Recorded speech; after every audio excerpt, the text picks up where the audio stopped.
بسم اللہ الرحمن الرحیم۔ شروع اللہ کے نام سے جو بڑا مہربان نہایت رحم والا ہے۔ بسم اللہ الرحمن الرحیم۔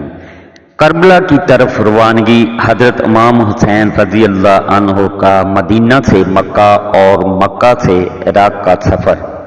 الحمدللہ والصلاۃ والسلام علی رسول اللہ صلی اللہ علیہ وسلم۔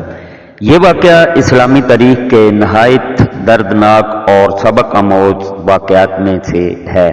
حضرت امام حسین رضی اللہ عنہ کا مدینہ منورہ سے مکہ مکرمہ اور پھر عراق کوفہ کی طرف سفر حق، صداقت، عدل اور دین اسلام کی سربلندی کے لیے تھا۔ یزید کی بیعت کا مطالبہ۔ 60 ہجری میں حضرت معاویہ بن ابی سفیان رضی اللہ عنہ کے وصال کے بعد ان کے بیٹے یزید بن معاویہ کو خلیفہ مقرر کیا گیا۔ یزید نے مختلف علاقوں کے گورنروں کو حکم دیا کہ وہ لوگوں سے اس کی بیعت لیں۔ مدینہ منورہ کے گورنر نے حضرت امام حسین رضی اللہ عنہ کو بلایا اور یزید کی بیعت کا مطالبہ کیا۔ حضرت امام حسین رضی اللہ عنہ نے فرمایا کہ بیعت جیسا اہم معاملہ پوشیدہ طور پر نہیں بلکہ علانیہ ہونا چاہیے۔ آپ رضی اللہ عنہ نے فوراً بیعت سے انکار کر دیا کیونکہ آپ رضی اللہ عنہ دین کی اصل روح اور اسلامی اصولوں کی حفاظت چاہتے تھے۔ مدینہ منورہ سے روانگی۔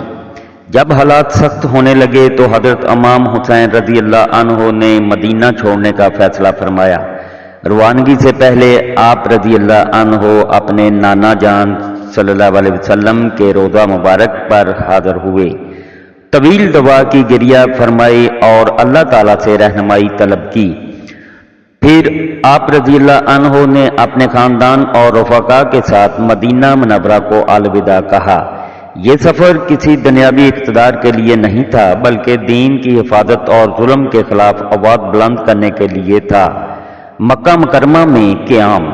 حضرت امام حسین رضی اللہ عنہ مکہ مکرمہ پہنچے اور تقریباً 4 ماہ وہاں قیام فرمایا۔ اس دوران مختلف علاقوں سے لوگ آپ رضی اللہ عنہ سے ملاقات کے لیے آنے لگے۔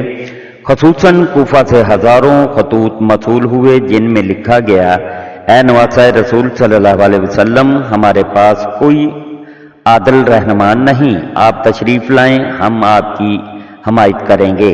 کوفہ والوں نے بار بار دعوت دی کہ آپ رضی اللہ عنہ عراق تشریف لائیں۔ حضرت مسلم بن عقیل رضی اللہ عنہ کوفہ روانہ ہوتے ہیں۔ کوفہ والوں کی بات کی حقیقت جاننے کے لیے حضرت امام حسین رضی اللہ عنہ نے اپنے چچا زاد بھائی حضرت مسلم بن عقیل رضی اللہ عنہ کو کوفہ بھیجا۔ حضرت مسلم رضی اللہ عنہ جب کوفہ پہنچے تو ہزاروں لوگوں نے ان کے ہاتھ پر حضرت امام حسین رضی اللہ عنہ کی بیعت کی۔ انہوں نے خط لکھا کہ حالات سازگار ہیں اور لوگ آپ رضی اللہ عنہ کے منتظر ہیں۔ یزید کی سازش اور ابن زیاد کی آمد۔ یزید نے کوفہ کی صورتحال دیکھ کر عبید اللہ بن زیاد کو کوفہ کا گورنر مقرر کیا۔ ابن زیاد نے دھمکیوں، لالچ اور ظلم کے ذریعے لوگوں کو ڈرا دیا۔ جو لوگ پہلے حضرت امام حسین رضی اللہ عنہ کی حمایت کا دعویٰ کرتے تھے وہ آہستہ آہستہ پیچھے ہٹنے لگے۔ مکہ سے عراق کی طرف روانگی۔ 8 ذو الحج 60 ہجری کو حضرت امام حسین رضی اللہ عنہ نے حج کو عمرہ میں تبدیل فرمایا اور مکہ سے عراق کی طرف روانہ ہو گئے۔ اس فیصلے کی ایک اہم وجہ یہ بھی تھی کہ آپ رضی اللہ عنہ نہیں چاہتے تھے کہ حرم مکہ میں خون ریزی ہو۔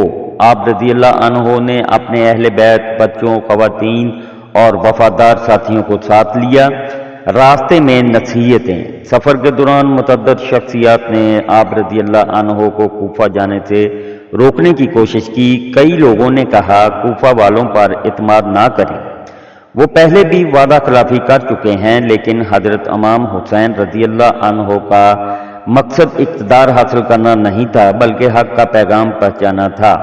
آپ رضی اللہ عنہ فرماتے تھے: میں اصلاح امت محمد صلی اللہ علیہ وسلم کے لیے نکلا ہوں۔ حضرت مسلم بن عقیل رضی اللہ عنہ کی شہادت کی خبر۔ راستے میں حضرت امام حسین رضی اللہ عنہ کو یہ افسوسناک خبر ملی کہ حضرت مسلم بن عقیل رضی اللہ عنہ کو شہید کر دیا گیا ہے۔ یہ خبر سن کر قافلے پر غم کی کیفیت طاری ہو گئی۔ کئی ساتھیوں نے واپسی کا مشورہ دیا، لیکن آپ رضی اللہ عنہ نے فرمایا کہ حق کے راستے سے پیچھے ہٹنا مناسب نہیں۔ منزل کربلا۔ 2 محرم 61 ہجری کو حضرت امام حسین رضی اللہ عنہ کا قافلہ کربلا کے میدان میں پہنچا۔ یہی وہ مقام تھا جہاں بعد میں تاریخ کا عظیم ترین معرکہ برپا ہوا۔ جب آپ رضی اللہ عنہ نے اس زمین کا نام پوچھا تو بتایا گیا اس مقام کو کربلا کہتے ہیں۔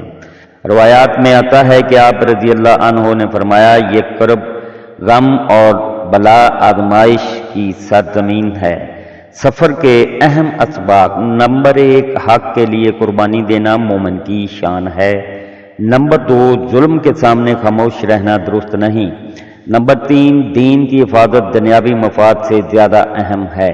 نمبر 4، اہل بیت رسول اللہ صلی اللہ علیہ وسلم کی محبت ایمان کا حصہ ہے۔ نمبر 5، حضرت امام حسین رضی اللہ عنہ نے قیامت تک کے مسلمانوں کو حق پر ثابت قدم رہنے کا درس دیا۔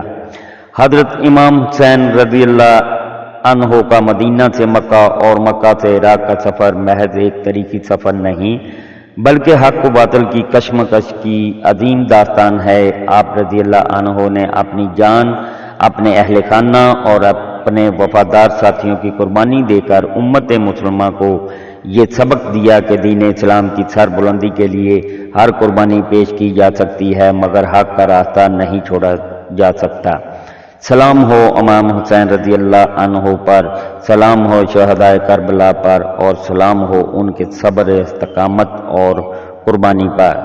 اللہ پاک ہر مسلمان کو اپنے حفظ و ایمان میں رکھیں۔ آمین ثم آمین یا رب العالمین۔ اللہ حافظ۔